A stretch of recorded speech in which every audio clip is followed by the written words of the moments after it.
Divine healing is the life of God quickening the mortal body. It is the release of the Spirit of God to renew, to strengthen, and to give life to the physical body. The Bible says in Romans chapter 8 verse 11, say, if the Spirit of him that raised up Jesus from the dead dwells in you, say, it shall also quicken your mortal bodies by his Spirit that dwells in you. It shall also what? Quicken your mortal bodies by his Spirit that dwells in you. I decree a quickening of your body right now by the power of the Holy Spirit. In the name of Jesus Christ. To quicken means to strengthen, to energize, to give life, to restore to health.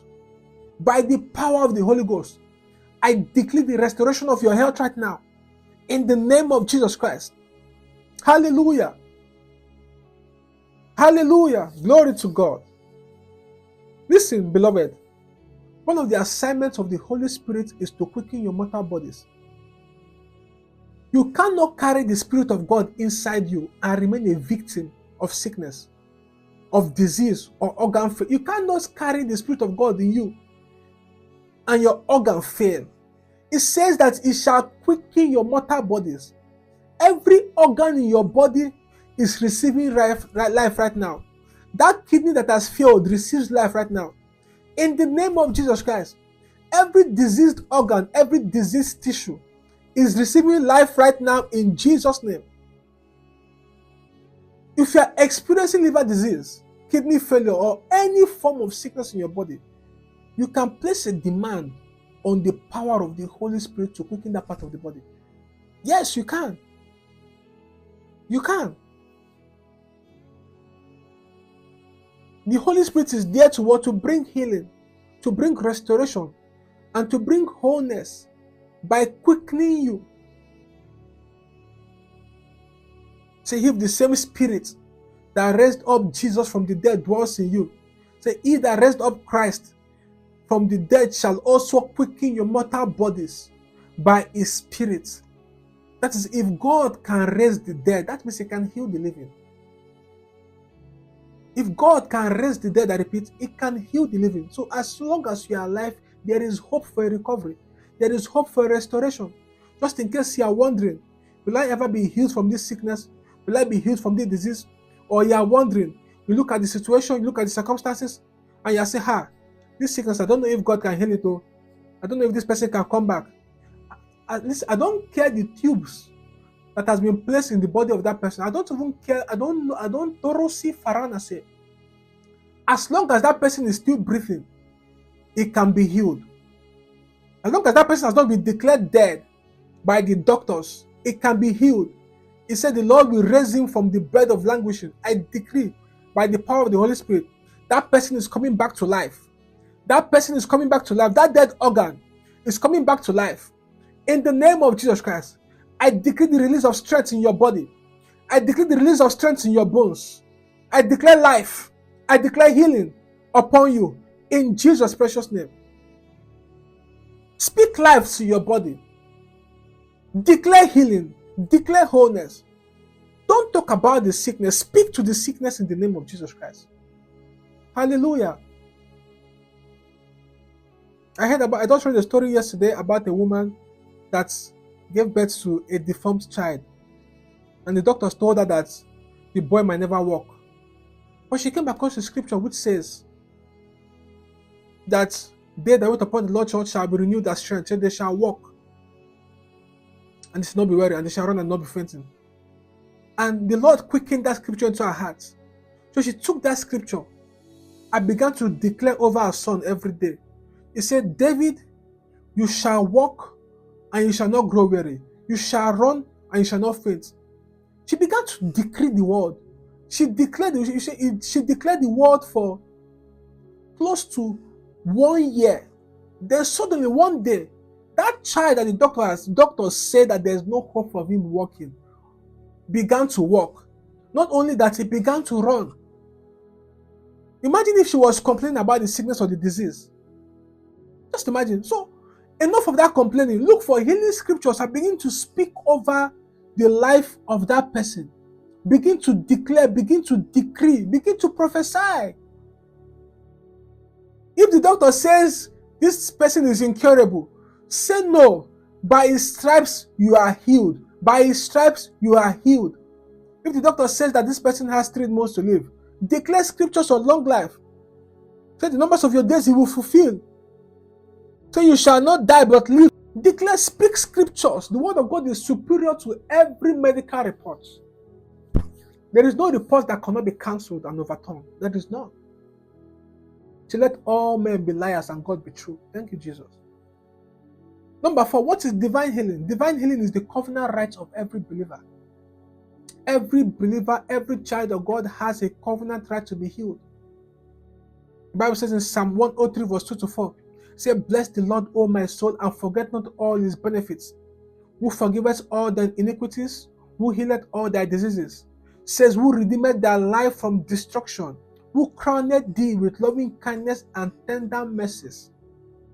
So healing is one of the benefits of redemption. You don't beg to be healed as a child of God. You make a demand on what has already been provided. Jesus speaking said that healing is the children's bread. It has already been made available to you in Christ Jesus. So as long as you are in Christ, as long as you have confessed him as my Lord, as your Lord and Savior, you have a right to healing. But adventure, you might say, well, Pastor, I don't know if I'm a Christian. I've lived a life of sin. I don't believe that healing is for me. No. God is a good God. He makes the rain to fall on both the righteous and the unrighteous.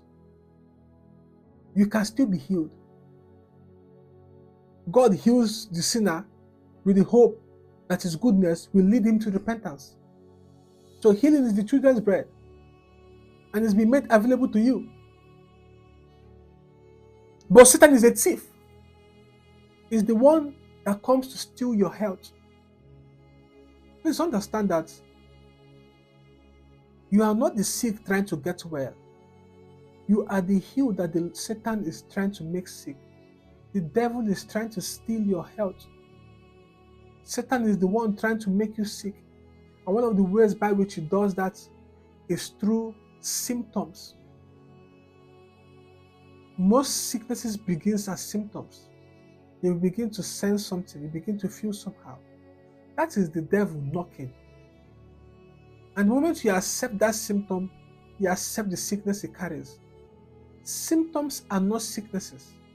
I repeat, symptoms are not sicknesses. The Bible says that we should what? Submit to God and resist the devil and he will flee. Whenever you have that symptom, you sense it, it's time to resist the devil. It's time to resist the devil with the word. Don't accept symptoms. Symptoms are not sickness. Satan is the one who takes away a person's health. In Job chapter 2 verse 4-5, the Bible says, and Satan answered, say, a human will do anything to save his life. But what do you think would happen if you reached down and took away his health? Say, it will curse you to your face. Then Satan left God and struck Job with terrible sores. So Satan was behind it. Say, Job had ulcers and scabs. So sometimes sickness can be spiritual. That's why most sicknesses defies medical treatment. Sometimes doctors can't even see what is even wrong with the body, with the person. Yeah, the person is dying. They run every test, but they can't see anything. It's a sign that the sickness has gone beyond the physical. That a hand is behind it. Look at the woman with the issue of blood in Mark chapter 5. She spent every resource that she had. She had money. She spent every financial resource that she had. But the Bible says instead of her getting better, she grew worse. That goes to show that sickness had a spiritual root. And there are many people like this. They've been treating, but nothing has happened so far. They keep getting worse day by day. It is a sign that this sickness has a spiritual root. And until the spiritual root is addressed, that person cannot be healed. Therefore, I decree in the name of Jesus Christ that every spirit behind that affliction is bound. I command that devil bound in the name of Jesus Christ. I take authority over that spirit of infirmity. I command him bound. I break his hold and influence over your life, over your body, over your health. And I decree, be healed in the name of Jesus Christ. Be made whole from the crown of your head to the soles of your feet. Receive divine health now in Jesus' name. So when you understand that divine healing is your covenant right, you will stand your ground and resist the devil. As I said, don't allow symptoms to grow into sickness. Don't allow distress to turn into disease. Fight back with the word. Enforce your covenants and stay in health. Hallelujah. So what is divine healing? Number 5. Divine healing is the repair or the recreation of damaged organs and systems by the power of God. Yes. There is a realm in God where He gives you new pair of lungs, new kidneys, new liver, new womb and a new heart. Yes. God can give you any organ you need. Thank you, Jesus. The Bible says in Psalm 139 verse 13, say, for you did form my inward parts. That is, you created. You knit me together in my mother's womb. Every part in your body, every organ, every tissue, every cell, every bone was created by God. And the one who formed them in the beginning can recreate them again. Just in case they say that you need a new kidney, God can give you a brand new kidney right now. Someone might be asking me, Apostle, what do you mean? I mean exactly what the word says. The God who made you can replace, can restore, or can recreate anything that is missing or damaged in your body. Please understand this. If God created your inward parts, shouldn't He also have created spare parts? Just think about it. Every genuine manufacturer provides replacements for what they make. Phones, cars, name it. If your phone battery is spoiled, you can have a replacement. If your car tire is spoiled, you can have a replacement. If your car engine is destroyed, you have a replacement. No manufacturer produces anything without also making spare parts. Take for instance car companies. They have spare batteries, they have tires, they have brakes, they have engine components. All are prepared ahead of time for when the car needs repair. So my question is this: is man more wiser than God? Are cars more valuable than humans? Jesus speaking in Matthew chapter 6 verse 26. He said, look at the birds of the air. He said, they do not sow or reap or gather into barns. And yet your heavenly Father feeds them. Say, are you not much more valuable than the birds of the air? Don't you have more value than car? So if earthly manufacturers makes provision for a car to be maintained and repaired, how much more will the Creator of heaven, the God of the whole earth, make provision for the body He fearfully and wonderfully designed? Yes. So listen, God is not just a healer, God is a creator. In fact, one of the first dimensions of God that was revealed in the scripture was His creative ability. God can create anything. And there's a scripture to prove. In Matthew chapter 15 verse 31, take note of this scripture. This is for those that are trusting God for a replacement of damaged body parts. This is for those that are trusting God for new kidneys, new lungs, new hearts. Listen to this scripture. Matthew 15 verse 31, CLB, the Living Bible says, what a spectacle it was. Said those who hadn't been able to say a word before were talking excitedly. And those with what? Missing arms and legs had new ones.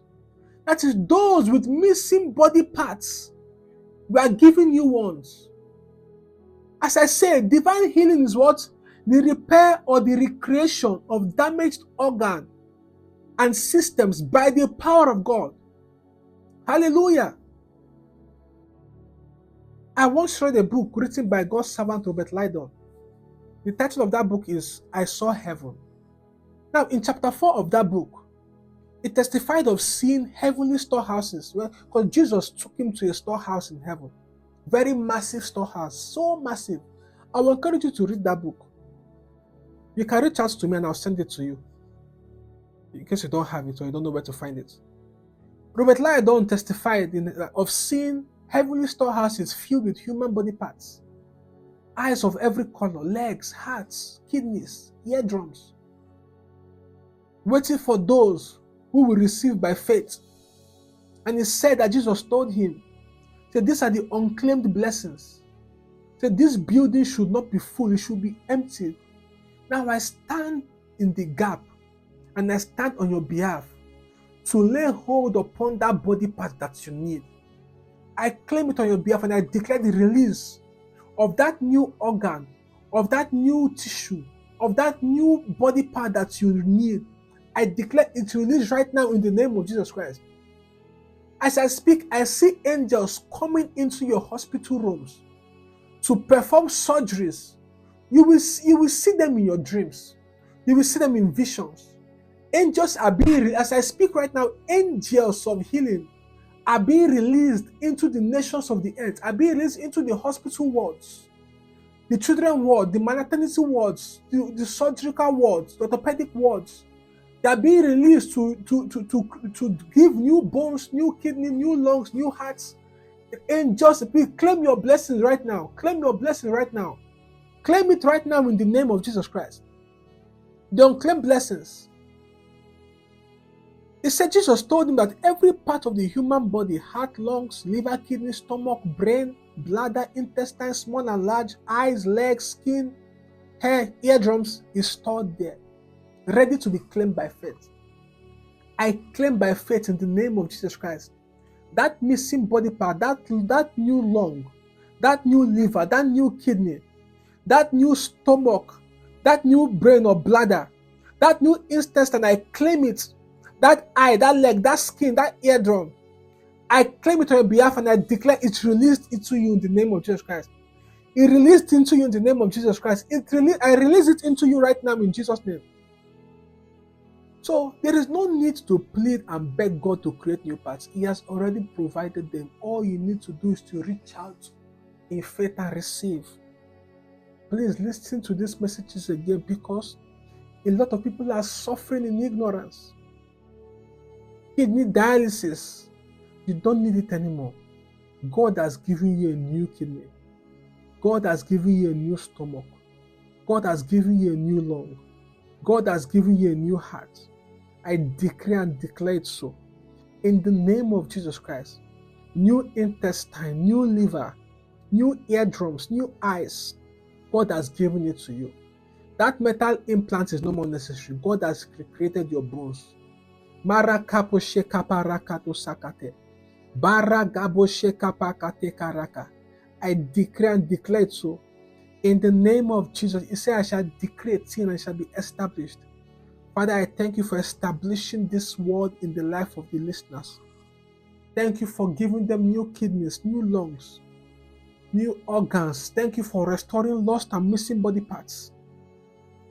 I give you all the glory and I give you all the praise. In Jesus' precious name. In summary, divine healing is a reality for the believer, and it is the supernatural restoration of spirit, soul, and body, purchased by the blood of Jesus, guaranteed by God's covenant, quickened by the Holy Spirit, and manifested through faith in the Word of God.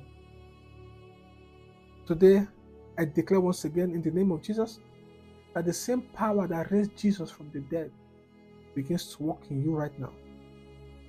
Receive your healing, your restoration, and your miracle in the mighty name of Jesus Christ.